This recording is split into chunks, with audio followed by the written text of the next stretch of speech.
वो next issue है, वो है लव जिहाद का।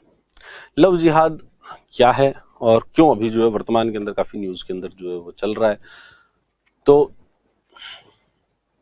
देखो, लव जिहाद जो टर्म है वो लूजली यूज में ली जा रही है, मतलब इसको पॉलिटिकली इसको काफी ज्यादा प्रचलित कर दिया गया। और इसमें ये कहा जाता है कि भाई मुस्लिम जो यूथ है उनके द्वारा हिंदुओं या फिर दूसरे जो धर्म है उनकी महिलाओं को जो किसी तरीके से प्रेम के अंदर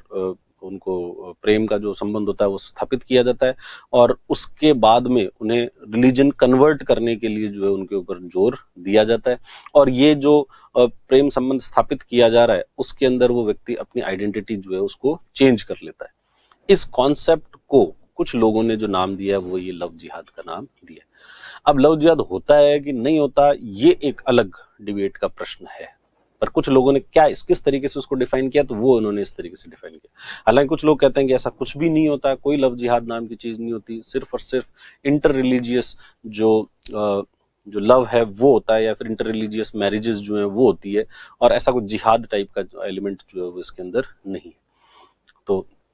कुछ लोग तो बिल्कुल ये मानते हैं कि सिर्फ प्योरली सिर्फ लव ही है, कोई जिहाद नहीं है, और कुछ लोग मान रहे हैं कि जिहाद ही है, लव नाम की कोई चीज नहीं है। ठीक है, और इसलिए अब देखो इसके अंदर जो है वो क्या सभी इंटर रिलीजियस मैरिजेस को जो है वो आप लव जिहाद की कैटेगरी में रख दोगे? तो सभी इंटर रिलीजियस मैरिजेस को जो है वो इस कैटेगरी में रखना बिल्कुल भी सही नहीं। और ये कैटेगरी एग्जिस्ट करती है कि नहीं करती, इसके लिए भी प्रॉपर अभी तक कोई इन्वेस्टिगेशन जो है वो नहीं हुई है। सिर्फ रेंडमली बहुत सारे ऐसे केसेस हैं जहां पर जो है कुछ फ्रॉड वगैरह हुई है, परंतु सभी फ्रॉड को क्या इस नाम के तहत या फिर क्या इस कॉन्सेप्ट के तहत ला दिया जाए, तो उसमें क्या आपस में उनमें कोई जुड़ाव है, क्या मास स्केल पर कुछ ऐसा किया जा रहा है, कुछ सोच समझ के ऐसा किया जा रहा है, ऑर्गेनाइजेशन लेवल पे ऐसा किया जा रहा है, इसकी कोई इन्वेस्टिगेशन अभी तक नहीं हुई। और इन्वेस्टिगेशन नहीं हुई है तो ऐसा कोई कंक्रीट एविडेंस आपके पास नहीं है जिसपे आप ये कहो कि भाई हाँ ऐसा कोई लव जिहाद नाम की चीज है। हाँ, इंडिविजुअल केसेस हैं जिस केसेस के अंदर आपको ये दिखेगा कि एक व्यक्ति होगा और वो अपना नाम बदल लेगा, नाम बदलकर जो है वो इस तरीके से प्रेम संबंध स्थापित करेगा, और उसके बाद में मैरिज भी किया जाएगा, और मैरिज के बाद में या तो उसका ओरिजिनल नाम तब पता लगेगा या फिर वो मैरिज करते समय जो धर्म परिवर्तन है उसके लिए उसके ऊपर दबाव जो है बनाने का काम करेगा। जैसा कि अभी हाल ही के अंदर वो जो निकिता तोमर का जो केस हुआ था कि उसकी हत्या कर दी गई, और उस हत्या के अंदर जो है वो परिजनों ने आरोप लगाया कि उसके ऊपर धर्म परिवर्तन का जो है लगातार दबाव बनाया जा रहा था। तो अब ये एक इंडिविजुअल केस है, इसको जो है एक इंडिविजुअल केस कहा जाए, और ऐसे यूपी के अंदर और या फिर जो देश के अलग अलग पार्ट्स उसमें ऐसे इंडिविजुअल केसेस बहुत ज्यादा है। पर पुलिस अभी तक ये इन्वेस्टिगेशन नहीं कर पाई कि ये इंडिविजुअल केसेस क्या आपस में जुड़े हुए हैं या नहीं। अगर वो आपस में जुड़े हुए हैं तब तो हम उसको लव जिहाद कहते हैं। कोई भी नाम जो आप दूसरा दे दो, ठीक है, सिर्फ ये नाम नहीं, कोई भी आप दूसरा नाम दे दो कि ऐसा एक ऑर्गेनाइजेशन लेवल पर, एक मास लेवल पर ऐसा कार्य किया जा रहा है, अगर ये जुड़े हुए हैं तो। और अगर ये नहीं जुड़े हुए तब उसको सिर्फ ये माना जाए कि ये इंडिविजुअल क्राइम्स हैं। इंडिविजुअल क्राइम तो कहीं पर भी एग्जिस्ट कर सकता है, कोई भी किसी को धोखा जो है वो दे सकता है, और धोखा देकर जो है वो किसी प्रकार के संबंध स्थापित किए जा सकते हैं। तो इसलिए इसमें अभी उतना इन्वेस्टिगेशन जो है वो नहीं हुआ। फिर परंतु पॉलिटिकल पार्टीज ने इसका लिया, ये इंडिविजुअल केसेस उनको लिया और लेकर उसको लव जिहाद का नाम जो है वो दे दिया गया, और देने के बाद में यूपी के अंदर एक कानून जो है वो भी पारित कर दिया गया, और उस कानून के अंदर उन्होंने ये कहा कि भाई किस प्रकार से हम इसको, ये जो भी लव जिहाद है इसको हम कैसे रोकेंगे, उसके उन्होंने बात जो है उस कानून के अंदर कही है। तो आप भी अभी आज का जो अपना टॉपिक है उसके अंदर उस कानून के प्रोविजंस देखेंगे, अन्य कौन कौन से कानून ऐसे हैं उसको देखेंगे, और ऑल्टरनेटिव इसका क्या हो सकता है उसको देखेंगे, और इससे ये जो कानून है क्या ये सही है या गलत है उसको भी जो है वो हम समझने की कोशिशें करेंगे। तो देखो इसके अंदर कानून जो इन्होंने बनाया यूपी के अंदर, मतलब अध्यादेश लेके आए, एक ऑर्डिनेंस लेके आए, UP unlawful religious conversion prohibition ordinance 2020, Uttar Pradesh विधि विरुद्ध धर्म संपरिवर्तन प्रतिषेध अध्यादेश 2020। ये क्या कहता है ये अध्यादेश? इस अध्यादेश में आपको अगर आपने जो मैरिज है, मैरिज की, और वो मैरिज जो है वो किसके लिए की गई, सिर्फ और सिर्फ रिलीजियस कन्वर्जन के लिए की गई। अगर शादी जो विवाह है वो विवाह अगर रिलीजियस कन्वर्जन के लिए किया गया है तो ऐसे जो कार्य हैं उन कार्यों को उन्होंने गैर जमानती अपराध मान लिए गए, नॉन बेलेबल ऑफेंस जो है उसको माना गया। और ये प्रूव करने की जो ऑनस है कि भाई ये जो मैरिज है, ये मैरिज आपने किस लिए की थी, क्या रिलीजियस कन्वर्जन के लिए की है या नहीं की है, ये प्रूव करने की जिम्मेदारी जो है वो भी किसके ऊपर है, वो भी अक्यूज्ड पे है, जिसके ऊपर ये आरोप लगाया गया कि इस व्यक्ति ने ये जो शादी की है, वो शादी जो है वो किसके लिए की, धर्म परिवर्तन करवाने के लिए की है। तो अक्यूज्ड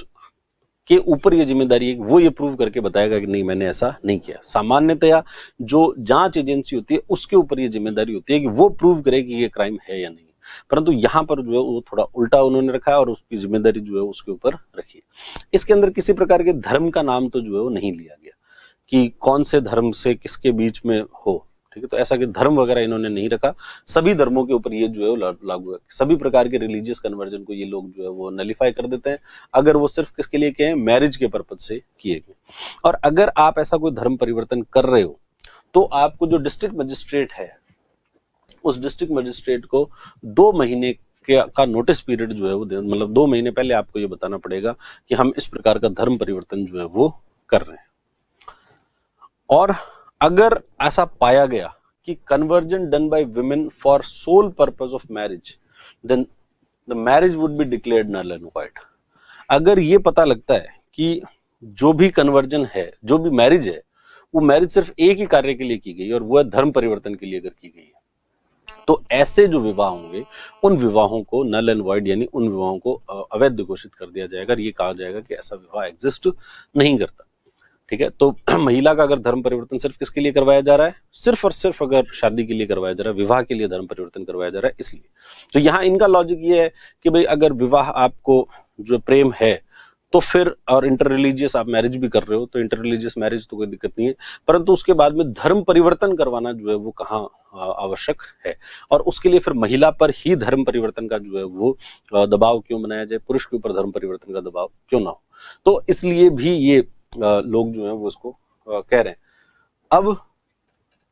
तो एक तो ये बात होगी कि अगर एकमात्र उद्देश्य है तो वो जो शादी होगी वो शादी को शून्य घोषित कर दिया जाएगा। और पर इन्होंने जो, अगर आप इस कानून का उल्लंघन करते हो तो उसके लिए सजा का प्रावधान भी रखा गया कि अगर कानून का उल्लंघन किया जाए तो 1 वर्ष से लेकर 5 वर्ष तक की सजा और 15,000 रुपए के जुर्माने का जो है वो इन्होंने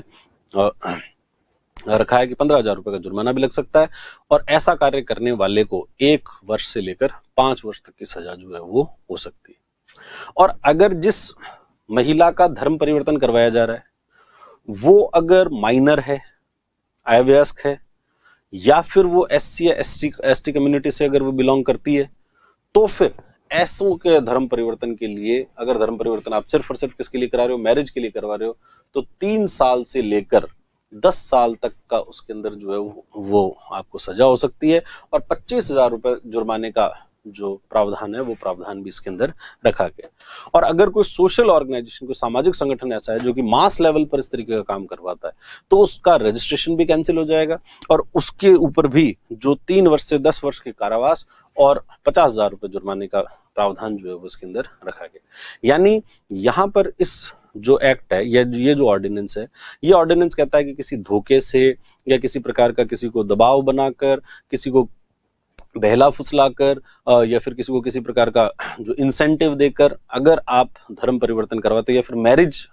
ही इसलिए कर रहे हो ताकि धर्म परिवर्तन करवाया जाए, तो ऐसे धर्म परिवर्तन को जो है क्या कर लिया जाएगा, उसको नल एंड वॉइड भी घोषित कर देंगे, उस मैरिज को भी नल एंड वॉइड घोषित कर देंगे, और ऐसा करवाने वाले को सजा जो है वो भी मिलेगी। पर अब इसमें दिक्कत ये है कि आप ये प्रूव कैसे करोगे कि ये जो धर्म परिवर्तन है वो सिर्फ मैरिज के लिए हुआ है या नहीं हुआ है, और क्या इसके माध्यम से जो एक व्यक्ति की फ्रीडम है, फ्रीडम ऑफ चॉइस है कि उसको किससे शादी करनी है और किससे शादी नहीं करनी, तो क्या स्टेट उसको डिक्टेट कर रहा है या नहीं कर रहा है इस मामले के अंदर, ये एक बात है। तो आर्टिकल 21 और आर्टिकल 25 क्या इसका वायलेशन इसके अंदर हो रहा है या नहीं हो रहा है,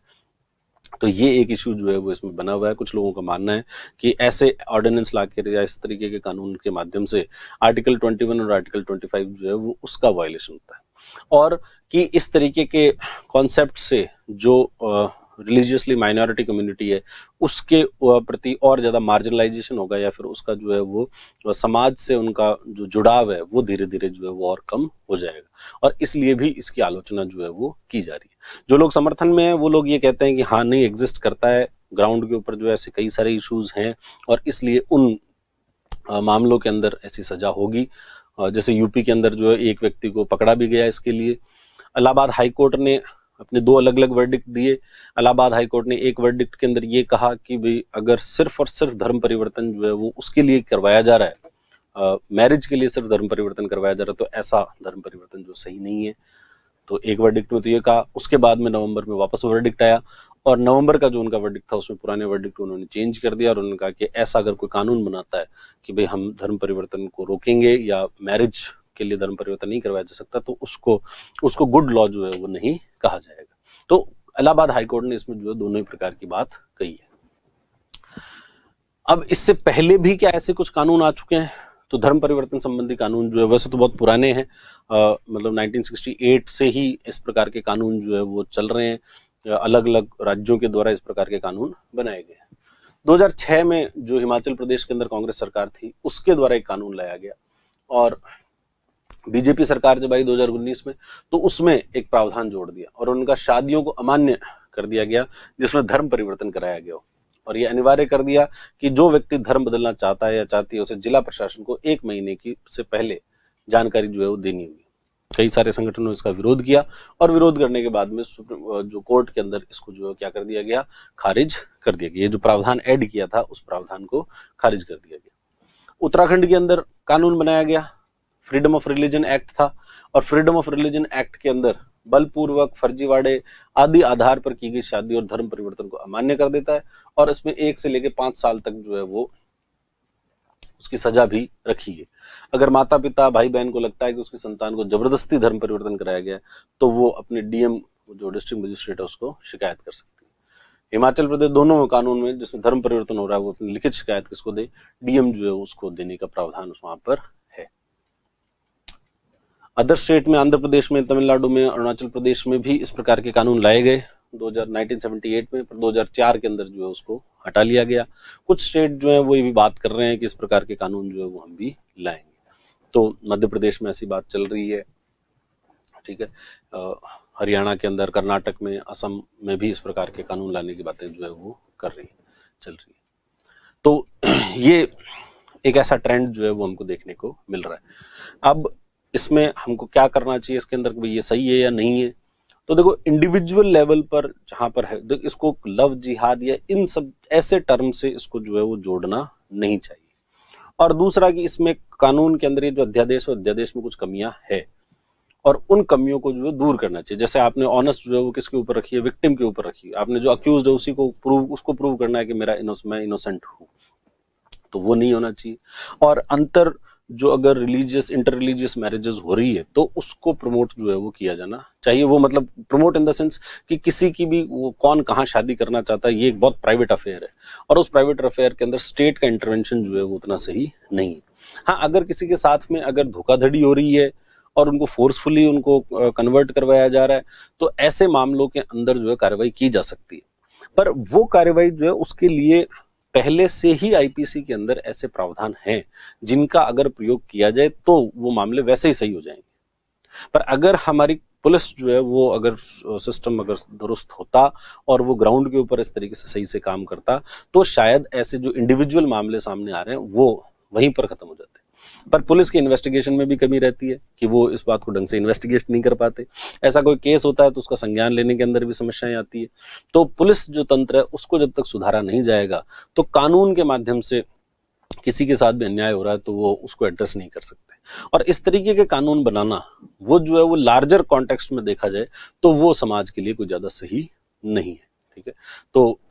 यहाँ पर हमारा स्टैंड क्या होना चाहिए? तो लार्जर कॉन्टेक्स्ट में ये बिल्कुल सही नहीं है और किसी भी पूरी कम्युनिटी को ही इस तरीके से टारगेट करना ये बिल्कुल सही नहीं है। इसका बिल्कुल कहीं से किसी प्रकार का कोई समर्थन नहीं किया जाना चाहिए। और हाँ, ये है कि इंडिविजुअल लेवल पर अगर ऐसे क्राइम हैं, कहीं पर इस तरीके के क्राइम हो रहे हैं तो उनको जो है वो उस इंडिविजुअल लेवल पर ही डील करना चाहिए। उसको जो है वो पहले से आपके पास में आईपीसी में से प्रावधान है जिनके माध्यम से आप जो है उनको डील कर सकते हो और उनको जो है सुधारा जा सकता है। बाकी आर्टिकल 21 और 25 के अंदर आपको जो है पूर्ण रूप से ये 21 जो है वो आपको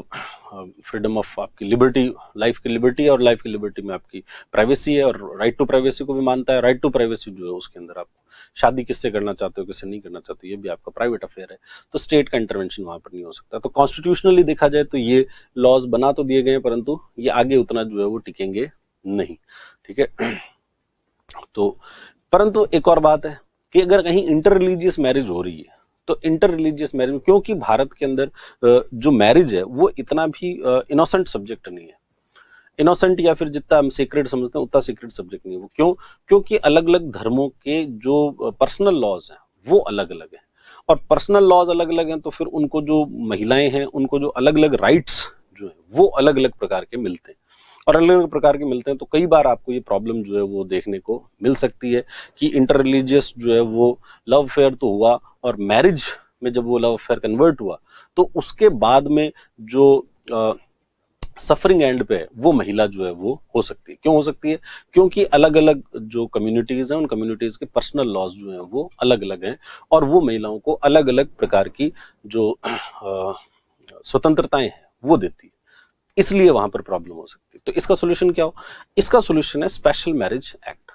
इंटर रिलीजियस अगर कहीं पर मैरिज हो रही है तो उसके लिए एक स्पेशल मैरिज एक्ट 1954 के अंदर बनाया गया, और ये मेजरली बनाया किसके लिए गया था कि अगर कोई दो व्यक्ति हैं और वो जो अलग अलग धर्म से हैं तो वो अपनी शादी जो करें वो किसके तहत करें, वो इस इंटर रिलीजियस, ये जो स्पेशल मैरिज एक्ट है, स्पेशल मैरिज एक्ट के तहत उसको रजिस्टर करवाया जाए। और इसमें ये it individual belonging to faith different faith to marry one another, a person belonging to a different faith, provided that there are certain conditions। कुछ conditions हैं कि जो भी शादी कर रहा है उसके पहले से कोई पति पत्नी जो है वो नहीं होनी चाहिए, वो आपस में किसी ब्लड रिलेशन में नहीं होनी चाहिए, वो जो मिनिमम एज है मेल के लिए 21, फीमेल के लिए 18, वो एज आपकी पूरी होनी चाहिए। और ऐसे इस तरीके से वहां पर अगर रजिस्टर करवाया जाए तो महिलाओं को भी जो है वो पूरा राइट्स मिल जाएंगे। ठीक है, तो आपको धर्म परिवर्तन भी नहीं करना पड़ेगा, और जो आपके अधिकारों की बात है वो अधिकार भी जो है वो इसके अंदर ज्यादा है। तो इसके अंदर जो है वो पूरा आपको प्रोटेक्शन जो है प्रोटेक्शन यहाँ पर पूरा मिला हुआ है। तो इंटर रिलीजियस मैरिजेस तो की जाए, परंतु किसके तहत की जा सकती है? स्पेशल मैरिज एक्ट जो है वो 1954 के तहत की जा सकती है। हालांकि इसमें दिक्कत ये है कि 1954 का कानून है और इसलिए काफी पुराना कानून है, और इसमें वर्तमान के अंदर जिस प्रकार की समाज जितना बदल गया है उसके हिसाब से जो परिवर्तन करने चाहिए थे वो इसमें अभी इतने परिवर्तन नहीं, तो वो परिवर्तन जो है वो स्पेशल मैरिज करने चाहिए, और उसके बाद ही हम जो है वो इसकी बात कर सकते हैं।